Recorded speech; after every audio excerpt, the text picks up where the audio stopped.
On dit qu'avec l'âge vient la sagesse, mais ce qui vient aussi souvent, c'est un sentiment de distance dans les relations à long terme, surtout pour les femmes qui autrefois adoraient leur mari, mais ressentent maintenant un certain vide ou une certaine indifférence. Vous avez peut-être remarqué des changements subtils au fil du temps. Moins de rires partagés, moins de conversations ou le manque de cette étincelle dont vous vous souvenez des années passées. Ces changements ne se produisent généralement pas, ils n'arrivent pas soudainement, ils s'accumulent lentement en raison des habitudes quotidiennes, des frustrations non exprimées et des besoins émotionnels ignorés. Imaginez-vous debout dans la cuisine tard le soir, vous souvenant des premiers jours de votre mariage, les escapades spontanées du week-end, les blagues idiotes et le sentiment chaleureux qu'ils construisaient les tous les deux, une vie main dans la main. Aujourd'hui, des décennies plus tard, vous vous sentez peut-être comme deux étrangers, qui se croisent dans la rue, dans le couloir, échangeant des salutations polies, au lieu de se connecter profondément. Qu'est-ce qui est à l'origine de ce fossé entre une épouse autrefois dévouée et son partenaire de toujours? Est-ce vraiment un chagrin d'amour ou est-ce dû à quelque chose de plus pratique, comme une accumulation de bagages émotionnels, des responsabilités déséquilibrées ou des besoins non satisfaits? Cette conversation n'a pas pour but de pointer du doigt ou de blâmer qui que ce soit. Plutôt, c'est une invitation à explorer ce que de nombreux couples vivent, mais discutent rarement ouvertement, la transformation de l'amour et des couples au fil des années. Si vous êtes désireux de comprendre pourquoi les épouses peuvent devenir distantes et comment raviver cet amour, précieuse connexion, restez avec moi. Ensemble, nous explorerons les raisons souvent cachées qui conduisent à un retrait émotionnel, ainsi que des étapes réalistes pour reconstruire un amour qui reste fort, même dans les années crépusculaires. Le poids du travail émotionnel. Dans de nombreux mariages, les femmes se retrouvent à prendre les devants en ce qui concerne les responsabilités émotionnelles et sociales. Pensons à Lisa, qui gère non seulement son travail à temps plein, mais aussi les tâches dans les coulisses de la vie quotidienne. Planifier des réunions de famille, organiser des rendez-vous médicaux et faire les courses, cadeaux d'anniversaire pour les membres de la famille.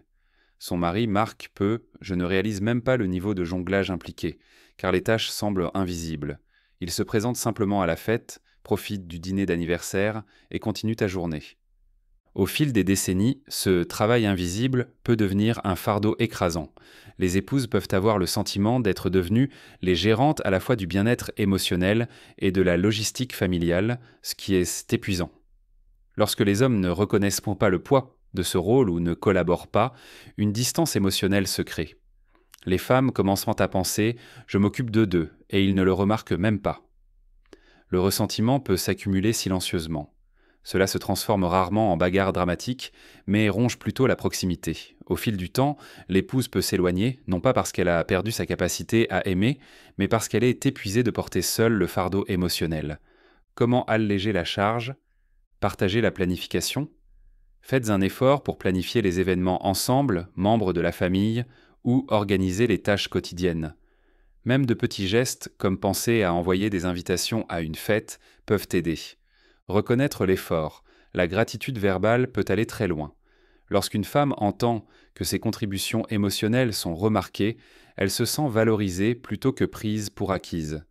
Le déclin de la communication significative. Au début d'une relation, les conversations sont souvent remplies de curiosité. Quels sont tes rêves? Comment s'est passée ta journée? Qu'est-ce qui te rend heureux ces derniers temps? Ensuite, à mesure que les couples s'adaptent à la routine du mariage, élever des enfants, travailler et diriger la maison, l'échange qui était autrefois animé peut être réduit à des rapports quotidiens superficiels, ou pire encore, à un silence total. Hélène se souvient très bien de la façon dont John s'asseyait en face d'elle à la table, les yeux pleins d'intéressés alors que je lui posais des questions sur son passe-temps, l'écriture.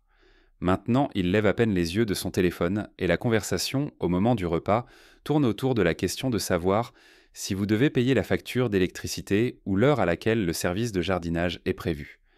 Les femmes ont souvent besoin de liens émotionnels plus profonds et de conversations réfléchies, un échange d'idées, de rêves et de réflexions personnelles.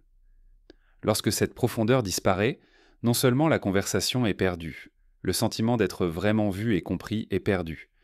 Comment réinitialiser la connexion? Planifier de vraies conversations. Consacrez-y 20 minutes par jour, peut-être après le dîner ou avant de se coucher, pour parler sans distraction. Posez des questions ouvertes. Au lieu de dire comment s'est passée ta journée, demandez plutôt quel a été le meilleur moment de ta journée. Ou y a-t-il un défi que vous auriez aimé voir se dérouler différemment? Le cycle sans fin des tâches ménagères. Un autre point commun au mariage à long terme est la répartition disproportionnée des tâches ménagères. Même à notre époque moderne, d'innombrables études indiquent que les femmes continuent donc de s'occuper de la plupart des tâches de nettoyage, de cuisine et de logistique familiale. Après des décennies, le simple fait de toujours ramasser des chaussettes éparpillées ou de vider constamment le lave-vaisselle peut sembler être une bataille sans fin. Imaginez Sarah qui a maintenant plus de 60 ans et qui est récemment à la retraite. J'attendais avec impatience la retraite en tant qu'occasion de vous détendre enfin et de vous adonner à vos loisirs. Jardinage, peinture, peut-être un peu de voyage. Cependant, votre quotidien continue de tourner autour de la lessive, de la cuisine et du rangement, tandis que son mari, qui est également à la retraite, passe des heures à regarder la télévision ou à faire des petits travaux dans le garage sans proposer d'aider. La frustration qui s'accumule, les tâches répétitives et non partagées peuvent devenir une source profonde de ressentiment. La question se pose, pourquoi dois-je continuer à tout faire seul? Solution possible. Division explicite des tâches. Asseyez-vous et écrivez qui est responsable de chaque responsabilité, sans hypothèse. La clarté évite le ressentiment. Rotation des responsabilités. Même si certaines tâches semblent fixes, les faire tourner de temps en temps peut offrir une nouvelle perspective et un soulagement. Quand elle grandit, mais la relation ne s'améliore pas. Tout au long de leur vie, de nombreuses femmes vivent dans de puissantes transformations. Elles peuvent évoluer à travers de nouvelles carrières, un engagement communautaire ou des loisirs de découverte de soi. À l'âge moyen ou plus tard, elles peuvent développer un désir renouvelé d'apprendre, s'inscrire à des cours d'art, faire du bénévolat, participer à des œuvres caritatives locales ou même poursuivre une deuxième carrière. Cependant, si leur mari se contente de la vie telle qu'elle est, en s'en tenant aux mêmes routines, sans manifester d'intérêt pour une croissance partagée, les épouses peuvent se sentir confinées, voire étouffées. Karen a commencé à voyager à l'étranger avec un club de randonnée local alors qu'elle avait une 50aine d'années. Elle a découvert un sentiment exaltant de liberté et de possibilité en explorant de nouveaux endroits. Son mari, Paul, n'avait aucune envie de quitter le confort de sa maison, et bien qu'il ne lui ait jamais interdit d'y aller, il ne montrait pas non plus d'enthousiasme pour ses récits de voyage. Chaque fois qu'elle revenait de voyage, elle se sentait plus éloignée de lui. Elle changeait, mais il est resté le même. Favoriser la croissance mutuelle, aventure commune, même si l'un des partenaires n'est pas si aventureux, essayer quelque chose de nouveau ensemble, comme un cours de cuisine, peut offrir une croissance partagée. Soutenir les intérêts individuels, encourager les passions des autres, montrer une véritable curiosité à l'égard des efforts de votre conjoint, qui peuvent combler toute lacune dans votre évolution personnelle. La disparition de l'intimité physique et émotionnelle. L'intimité, c'est plus qu'un acte physique. C'est une danse de proximité émotionnelle, de tendresse et de sentiments si désirés. Au fil des années, le désir sexuel peut changer pour diverses raisons. Problèmes de santé, changements hormonaux ou même ennuis de routine. Mais au-delà des aspects physiques, une femme peut remarquer le manque des petits moments qui lui faisaient autrefois se sentir aimée. Un doux contact sur l'épaule, un câlin spontané pendant un film ou un compliment sincère sur leur apparence. Pour certaines femmes, l'absence de proximité, à la fois physique et émotionnelle, peut sembler être un signe que le lien s'estompe. Elles commencent à se demander « Est-ce qu'il me trouve toujours attirante ? Est-ce que mon monde intérieur te préoccupe ?» De tels doutes, s'ils ne sont pas abordés, créent des barrières émotionnelles. Au fil du temps, il devient plus facile de vivre des vies parallèles au lieu de travailler ensemble pour retrouver cette proximité perdue. Ravivez l'intimité. Des gestes affectueux. Faites-vous régulièrement des câlins, tenez-vous la main pendant une promenade ou offrez-vous un simple massage des pieds. Un petit détail peut faire beaucoup. Dialogue ouvert sur les besoins, créer un espace sûr pour parler de ce que chaque membre du couple désire, tant physiquement qu'émotionnellement. La retraite, une bénédiction ou un fardeau? La retraite est souvent décrite comme un âge d'or, une occasion de ralentir, de voyager et de profiter d'un loisir bien mérité, mais qui peut aussi révéler les fissures d'un mariage. Lorsque les deux conjoints sont à la maison, jour après jour, l'augmentation soudaine de la cohabitation peut être déstabilisante.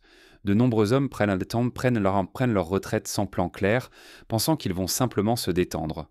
Entre-temps, les épouses, qui peuvent également être à la retraite ou encore en activité, se retrouvent à jongler avec les exigences d'un conjoint qui est perpétuellement présent, attendant d'être diverti. Prenons l'exemple de Margaret et Frank. Une fois, Frank, à la retraite, passait ses matinées à regarder les nouvelles, et il faisait la sieste l'après-midi, se tournant souvent vers Margaret pour lui tenir compagnie ou pour remplir son emploi du temps. Margaret se sentait responsable de ses activités quotidiennes, ce qui la privait de l'espace personnel qu'elle espérait. Au lieu de lui ouvrir des perspectives de partage des joies, la retraite a conduit Margaret à se sentir piégée et dépassée. Comment réussir sa retraite? Encourager les intérêts séparés.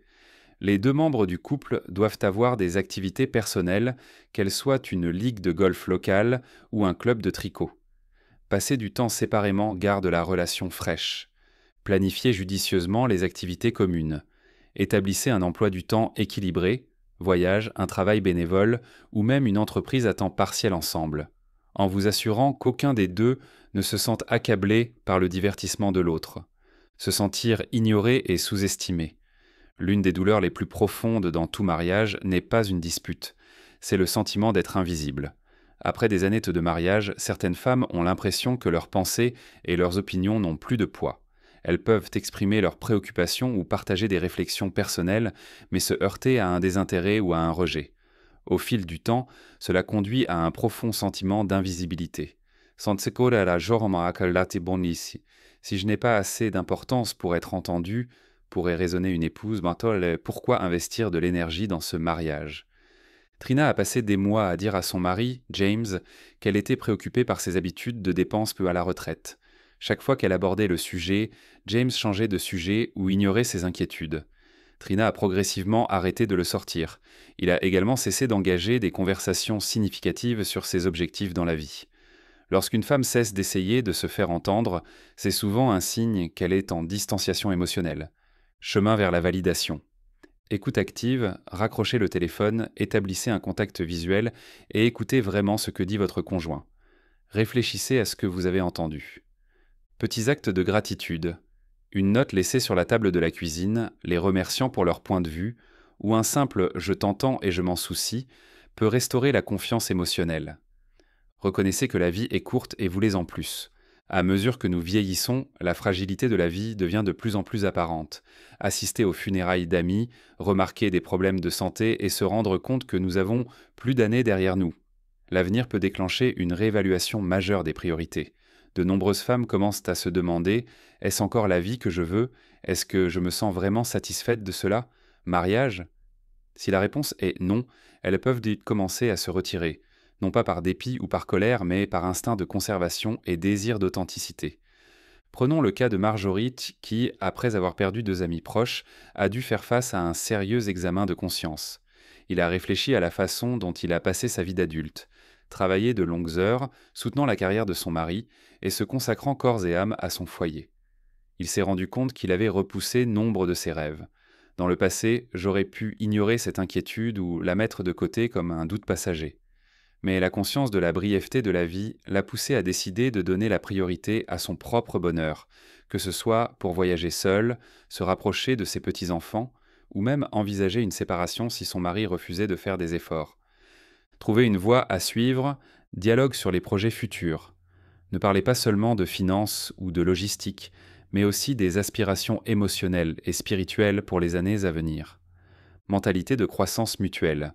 Si les deux membres du couple reconnaissent la nature finie de la vie et s'engagent à favoriser le bonheur de chacun, les portes peuvent s'ouvrir vers une intimité et une compréhension renouvelées. Interlude, le tournant. Il est essentiel de comprendre que ces sentiments n'apparaissent généralement pas du jour au lendemain. Ils sont créés au fil des décennies par des affronts quotidiens, des horaires surchargés et une négligence à long terme des besoins émotionnels. L'amour disparaît rarement dans un accès de colère. Le plus souvent, il s'échappe progressivement, dans ces moments calmes où l'un des conjoints se sent invisible ou sous-estimé. Cependant, ces défis ne doivent pas nécessairement signifier la fin d'un mariage. Au contraire, les relations peuvent être revitalisées si les deux membres du couple décident de s'engager pleinement. Parfois, il faut un moment de crise comme une maladie grave ou une séparation soudaine pour que les couples se rendent compte qu'ils ne peuvent ne pas se permettre de continuer.